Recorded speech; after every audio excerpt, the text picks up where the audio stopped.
Assalamualaikum warahmatullahi wabarakatuh. Alhamdulillah, bersyukur pada Allah Subhanahu Wa Taala. Apa khabar hari ini tuan puan bapa ibu sekalian? Di mana juga kita berada pada pagi ini, mudah-mudahan hari ini adalah hari yang terbaik dalam hidup kita. Perbanyakkan doa, banyak mohon dengan Allah Subhanahu Wa Taala supaya Allah kurniakan kita dengan rezeki yang diberkahi, masya-Allah ya. Ilmu yang bermanfaat, rezeki yang diberkahi, rezeki yang baik ya, masya-Allah.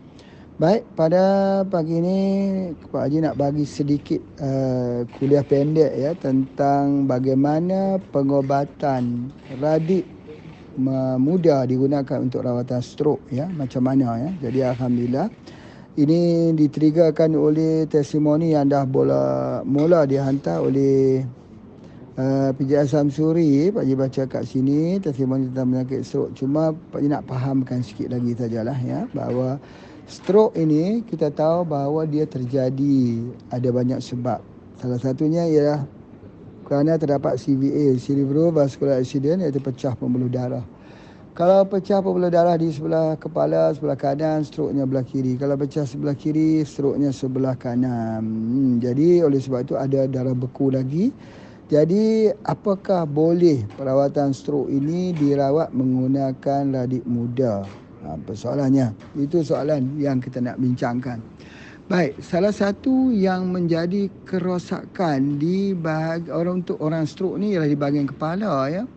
Jadi kalau radik muda ni pun dia berperanan di bahagian kepala, hypothalamus dan pituitary gland. Pituitary gland ini dia ada kelenjar induk yang mengawal saraf dan juga hormon. Jadi oleh sebab itulah maka orang yang stroke ini dia ada banyak masalah saraf ya, kita panggil penyakit-penyakit neuro, dan ini dapat dikawal selia oleh pituitary gland, masya-Allah ya. Jadi kita cuba mengaktifkan pituitary glandnya itu untuk merawat stroke-nya.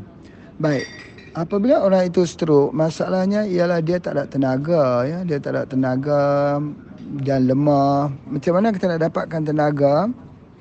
Ya, kita semua sudah sepakat daripada testimoni yang telah kita kutip bahawa pengambilan daripada radik muda ini membekalkan energi tenaga. Sebab tu kalau orang stroke tu dia minum radik muda, dia rasa macam dia dah boleh jalan dah.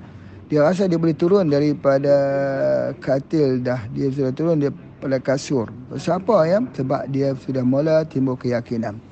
Yang paling malang sekali, orang stroke ni fikirannya sangat-sangat tertekan ya, sangat-sangat tertekan, seolah-olah macam gelaplah kehidupannya, dan dia juga kerana stresnya itu kadang-kadang kita tengok dia mengamuk ya, mengamuk. Jadi kalaulah seorang anak ada ayah stroke, mak stroke, berartinya ini ujianlah kepada kita. Ujian kepada kita semua. Kerana orang stroke ni dia memang dia punya fikiran dia pun tak boleh nak dikontrol lagi ya, emosinya pun begitu. Kadang-kadang sudah diberi makan, dia kata tak beri makan sebab dia lupa ya. Dan kadang-kadang dia jerit-jerit dan sebagainya. Kerana ya biasanya dia boleh berjalan, biasanya dia boleh bergerak, tiba-tiba dia terpaksa duduk. Jadi stresnya itu melampau-lampau sebagainya. Jadi kebanyakannya kalau kita nak jaga orang stroke, maka yang pertama kita sendiri kena minum radik muda ni. Inilah yang Pak Haji sebut ni. Orang yang sihat itu harus ambil dulu. Sebab apa? Kalau kita tak minum, nanti kita jadi stres. Bukan jadi stres saja, kita pun jadi lemah. Lemah, jatuh sakit kita pula. Orang yang jaga jatuh sakit. Bagaimana nak jaga orang sakit? Jadi orang sihat itu minum dulu. Kemudian baru beri kepada orang-orang yang sakit. Bila kita bagi pada orang sakit itu, dia akan banyak membantu dia untuk berdikari. Ya, dia tak perlu orang pegang dia, dia boleh bangun dan boleh berjalan perlahan-lahan ke kamar kecil. Tidak kesemuanya 100% bergantung kepada orang. Jadi inilah kelebihan radik muda ya, dia bagikan energi. Kemudian kalau mengikut daripada catatannya, dia harus jadi 3 bulan amalan untuk orang stroke radik muda ni.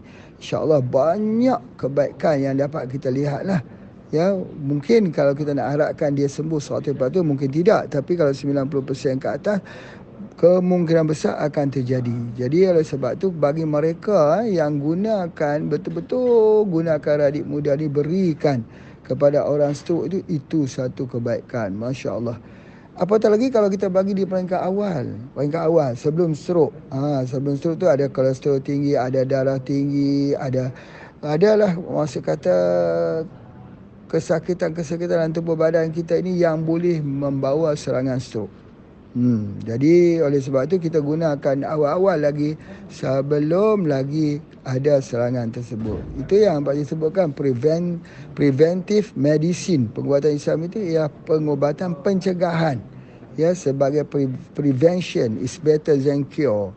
Jadi oleh sebab itulah maka insya-Allah boleh tak kalau ada orang tanya radik muda digunakan untuk orang stroke, terbaik kita dapat gunakan. Yang kedua, kita rawat perasaannya, kita rawat dia punya emosinya, itu pun sudah cukup baiklah.